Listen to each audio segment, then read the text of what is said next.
Très, très bon texte ce matin dans le quotidien Le Droit. Je vous en ai parlé. Djema Benhabib qui nous parle du hijab et d'une enseignante de la commission scolaire Western Québec à Chelsea qui a été retournée chez elle parce qu'elle portait le hijab. Ça interpelle bien sûr l'intellectuel qu'il est et surtout l'homme de loi qu'il est par rapport à tout ce qui se passe au niveau politique. Notre avocat, professeur en droit constitutionnel, Maître Frédéric Bérard. Comment ça va, Frédéric? C'est toujours un plaisir, Michel, de me lever tôt le lundi pour te parler tôt le lundi. Ah, j'adore ça quand tu as cette attitude-là, mon Fred. Parle-moi de ça. Écoute, c'est un sujet, je suis convaincu, qui t'interpelle beaucoup parce qu'il y a bien du monde qui campe dans le racisme quand il parle du gouvernement et de cette loi 21. D'autres disent, ben écoute, le Québec s'est donné un statut laïque, c'est ça, puis ça finit là. Écoute, c'est une affaire qui est complexe, qui mérite beaucoup de nuances. Là, je vais divulguer mon conflit d'intérêts. Je t'ai déjà dit à l'époque, là, mais pour être sûr que tous les auditeurs, auditrices connaissent cette espèce de billet que j'ai. Je suis l'un des avocats qui conteste la loi 21. On s'en va en cour d'appel l'an prochain, là, selon toute vraisemblance, au pire au début de 2023. Les mémoires sont déposées et tout. Alors ça, c'est pour le conflit d'intérêts qui est maintenant divulgué. Qu'est-ce que je pense de ça? À quelque part, je suis pratiquement content que ce soit arrivé, cette affaire-là, parce qu'on sait que ça fait plusieurs... premièrement, c'est dans votre coin de pays. Hein? Oui. Et deuxièmement, ça fait maintenant 4 jours que le Québec en parle de manière récurrente.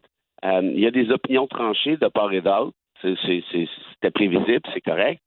Mais je suis content dans l'optique où ça met peut-être un visage sur cette loi-là. Dans le sens où, là, on dit à quelqu'un qui a étudié en littérature à l'Université d'Ottawa, qui a son bac, qui me semble quelqu'un de plutôt qualifié pour faire le job d'enseigner au primaire, ce qui est une excellente chose, entre toi et moi. Et là, on dit à cette personne-là, écoute, désolé, la loi, c'est la loi. Tu dois retourner, tu dois retourner chez toi, c'est pas vrai. Ils lui ont ironiquement trouvé un autre job, celui de responsable de la diversité et de l'inclusion. D'abord ou avant tout, là, c'est pas qu'on lui dit que on va te mettre un autre job. C'est ou bien t'enlèves le voile, le hijab, ou bien on te trouve un autre poste. C'est ça, là. Exact. Et là, tu vois, ils l'ont tassé. Et là, mais c'est quand même assez ironique parce que ces enfants-là se font enseigner le respect, l'inclusion, la diversité. Et là, on leur dit, non, votre prof, non, on est désolé, elle peut plus vous enseigner. Pourquoi? Parce qu'elle a un hijab. Oui, mais arrêtez pas de nous enseigner la diversité puis l'inclusion. Ouais, mais ça, c'est pas pareil. Et là, on met Mme X en charge de l'inclusion dans la commission scolaire, là, si j'ai bien compris. Qu'on se comprenne bien sur une affaire, ça, c'est important pour moi. Effectivement, la loi, c'est la loi et il n'y a pas de dérogation possible dans ce cas-ci. On ne connaît pas tous les détails de l'affaire, mais fort probablement que la commission scolaire l'a embauché une fois que la Cour supérieure a décidé que les commissions scolaires anglophones avaient toujours le droit d'engager notamment des femmes musulmanes qui portent le voile. La Cour d'appel a inscrit ce qu'on appelle un sursis en disant, en attendant ma décision, là, on va faire comme si la décision de la Cour supérieure ne s'applique pas. OK? Donc, c'est probablement dans cet intervalle-là que s'est passée cette embauche, de ce que je comprends. Maintenant, une fois qu'on a dit ça encore une fois, là, le débat plus sensible, c'est la loi, c'est la loi, ça, c'est bien le fun, mais est-ce que la loi est légitime? Il y en a qui disent oui, mais on l'a voté à majorité. Ça, je suis désolé, c'est pas un argument, parce qu'il y a plein de lois à travers l'histoire, pas seulement du Québec, mais de l'Occident notamment, qui ont été adoptées, qui n'avaient juste pas d'allure. Par exemple, on a déjà eu des lois qui interdisaient l'avortement. On le voit ce qui va se passer aux États-Unis, ça va probablement être probablement que ces lois-là vont être repermises de nouveau. Donc, l'argument de la majorité, pour moi, il vaut rien. Sur la question du fond, est-ce que ça vaut quelque chose, cette loi-là? Moi, je pense qu'il peut y avoir des bonnes intentions là-dedans, en disant, on veut avoir une espèce de neutralité pour l'ensemble des profs, pour l'ensemble... tu vois, moi, Fred, je campe plutôt dans ce camp-là, dans le sens où je suis pas pour ou contre une ou l'autre ou quoi que ce soit. Moi, je serais plus pour aucun. Comprends-tu? Juste aucun, sans brimer personne.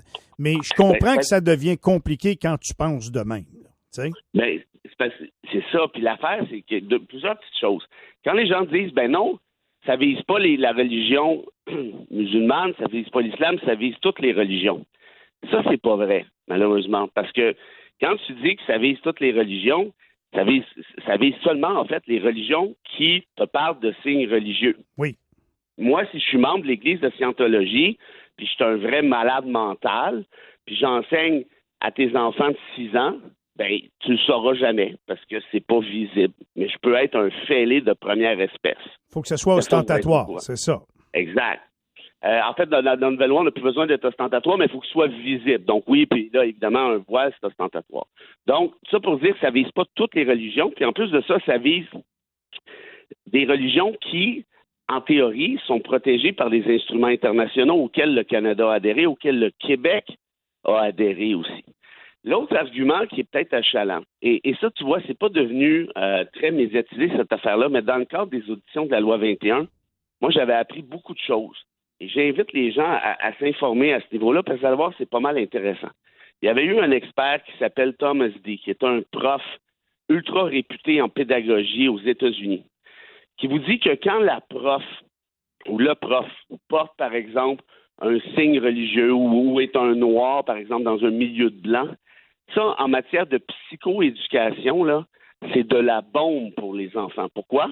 Parce que les enfants de la minorité, évidemment, s'identifient, se disent « Ah ben moi aussi, même si je suis différent de la majorité, je vais pouvoir un jour devenir comme le prof X ou la prof Y que j'adore, qui est mon idole. » Pour la majorité, ça a exactement le même effet. Parce que les jeunes, donc, de cette même majorité, par exemple, blanche, se disent « Wow, OK, c'est ça la diversité, c'est ça la différence. Puis Madame Fatima est bien différente de moi, mais je l'adore, puis je suis capable de vivre avec la différence. » Puis là, ce que je te dis là, j'essaie pas de vendre du baratin, j'essaie pas de faire de la propagande. Ce sont des études scientifiques. Mais j'ai entendu ces arguments-là, Frédéric, je les ai entendus. Je trouve ça vraiment intéressant ce que tu apportes comme point de vue. Mais disons que madame, là, si elle n'apporte pas le hijab dans sa classe, mais que pour une journée donnée, elle décide de faire découvrir c'est quoi exactement, puis elle l'apporte à l'école pour leur montrer en classe, est-ce que ça n'aura pas le même impact d'apprendre mais sur l'impact d'apprentissage, oui. Mais il ne faut pas oublier une affaire. Hein. Quand les gens disent, t'as rien qu'à l'enlever ton voile, c'est drôle parce que pendant les années 50 au Québec, là, les fonctionnaires québécois, les Canadiens français, comme on les appelait à l'époque, qui travaillaient pour le fédéral, se faisaient dire « Hey les boys, speak white, vous avez juste à parler français chez vous. » Oui, mais ça, c'était dans les années 50. On est rendu en 2021. Moi, tant qu'à moi, les crucifix dans les classes, là, ils peuvent bien sortir, puis par la grande porte, à part de ça. Mais tu vois, c'est intéressant qu'on ait cette discussion-là aussi. Puis je suis content qu'on puisse l'avoir, justement, parce que si on était capable de se parler un peu plus, peut-être qu'on serait arrivé ailleurs dans ce débat-là. Or, il y a une différence notoire, je te dirais, ou importante, entre ce qu'on appelle la neutralité religieuse de l'État et ce qu'on voit en ce moment. La neutralité religieuse de l'État, là, ce que ça veut dire, c'est que je suis d'accord avec toi à 1000 %, il n'y a pas de crucifix nulle part.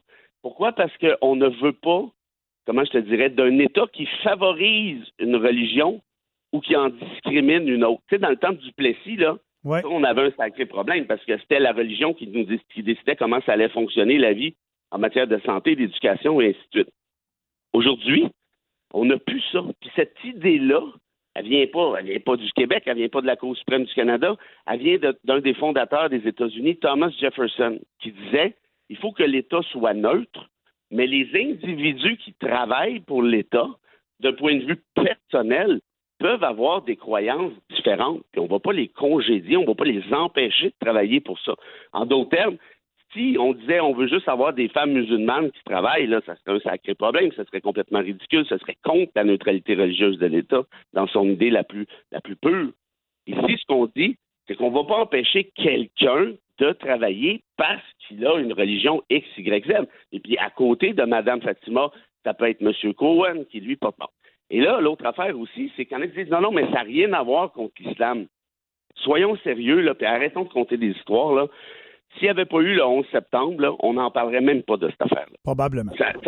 Ça, pour moi, il n'y a personne qui va me convaincre du contraire. C'est né d'un ressentiment d'une crainte parce que, rappelle-toi, à partir depuis très longtemps au Québec, on est exactement dans la même situation. Et là, aujourd'hui, qui est visé par cette loi-là? Bien, les chiffres sont là. C'est 90 de femmes musulmanes. Alors, posons-nous la question. Mettons qu'on dit à Mme X, va-t'en chez vous. Ou en fait, là, tu vas me dire, non, mais elle, c'est pas pareil, ils ont trouvé un autre job. Mais là, ce qu'on fait avec la loi 21, c'est qu'on discrimine à l'embauche. C'est-à-dire, on ne peut pas vous engager, Mme X. Mais c'est quoi l'idée derrière ça? C'est de dire, ben, on n'a pas besoin de toi, on veut pas de toi. Alors, moi, ça me fait de quoi, Michel? Parce que j'en connais pas mal de femmes musulmanes. Puis, je veux dire, ils n'ont jamais fait de mal à personne. C'est quand la dernière fois qu'une femme musulmane t'a fait quelque chose? C'est pas ce qu'on remet en question. Là. C'est vraiment pas la qualité d'enseignante que madame peut être ou encore une personne qui va faire mal à quelqu'un d'autre. C'est pas là la question.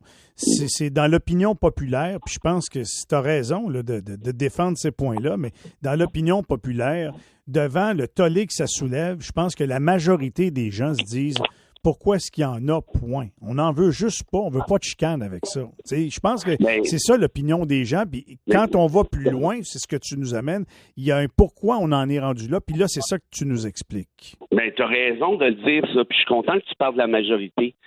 Quand le gouvernement de Maurice Duplessis était contre les Jéhovah dans les années 50, quand il s'est passé toutes sortes d'affaires, puis là, je ne veux pas faire d'analogie poche, mais essayez juste de vous projeter un peu. Par rapport aux Juifs, par rapport aux Irlandais à un moment donné, par rapport aux femmes et l'avortement, par rapport aux femmes tout court, par rapport aux Chinois en Colombie-Britannique qui se faisaient dire « Tu peux pas travailler dans des mines, on n'en veut pas du monde comme toi, le monde n'en veut pas, c'est trop compliqué. » Bien, ça fait en sorte que, après un certain temps, on regarde l'histoire, on se revire de bord, puis on dit donc, pourquoi qu'on faisait ça? Ouais, on a corrigé bien des situations, il faut dire. Tout à fait. On les a corrigées. Et tu sais-tu quoi? La Déclaration universelle des droits de l'homme, elle est née en 1948.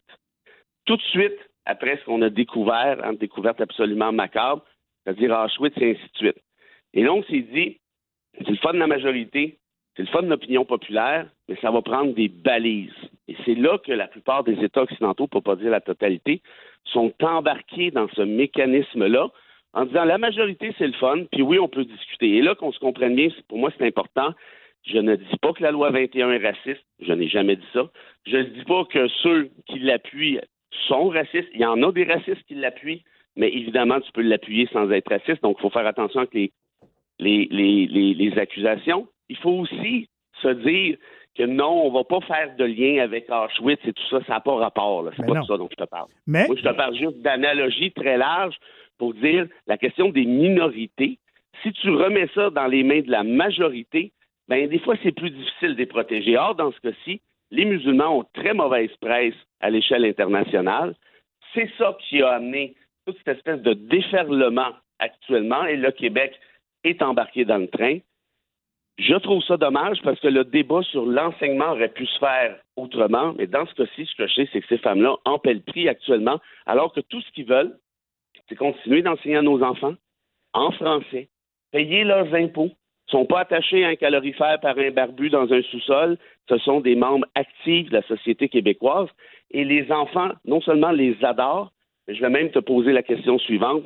Si quelqu'un est capable de me trouver un seul cas, un seul, pas deux, un cas de prosélytisme. C'est quoi le prosélytisme? Ce serait, par exemple, une femme musulmane qui enseigne et qui essaye de faire valoir sa religion auprès des enfants. Trouvez-en juste un, là, dans l'histoire récente du Québec, puis je vais peut-être changer d'idée. Ton point de vue est bon. Très, très intéressant. On va se laisser avec une citation dans le texte de Mme Benhabib ce matin dans les annonces, dans les pages aux lecteurs. Elle cite une franco-algérienne, Karina Baloul, qui affirme que le hijab n'est ni une priorité ni un pilier pour l'islam. C'est plutôt l'islam politique qui en fait un uniforme au service d'une cause sous couvert du religieux. Et moi, je vais répliquer par une citation, si tu le veux bien. Oui. Il y a 300 façons de pratiquer l'islam. Et les études ici démontrent, vous pouvez lire Paul Heed de l'UQAM, que les femmes québécoises qui portent le hijab le portent de plein gré, parce qu'ici, n'en déplaise à certaines, on n'est pas en Algérie. On est au Québec, on a la paix, on a l'harmonie sociale, on a un beau tissu social, ça serait le fun de le garder. Frédéric, merci beaucoup. Très bonne explication. Comme toujours, on se retrouve jeudi sans faute. Écoute, c'est la première fois qu'on s'est obstiné un peu, puis c'était fait dans le respect, puis c'était le fun. Je t'apprécie. Je ne peux pas t'apprécier ben plus, mais je vais le faire pareil. Je t'adore. Bye. Salut. Bye-bye. 7h29. Incroyable. Oui, on partage peut-être pas la même opinion, mais bon, on sent que les explications sont intéressantes de sa part. 7h29, on s'arrête. Pierre-Jean, les manchettes. Et au retour, on va s'attaquer à 2 dossiers. Premièrement, on va parler de cybertechnologie et peut-être dans vos entreprises, vous êtes en mode pause pour tout de suite parce qu'on veut protéger les sites Internet et on va parler de technologie GPS. Restez là.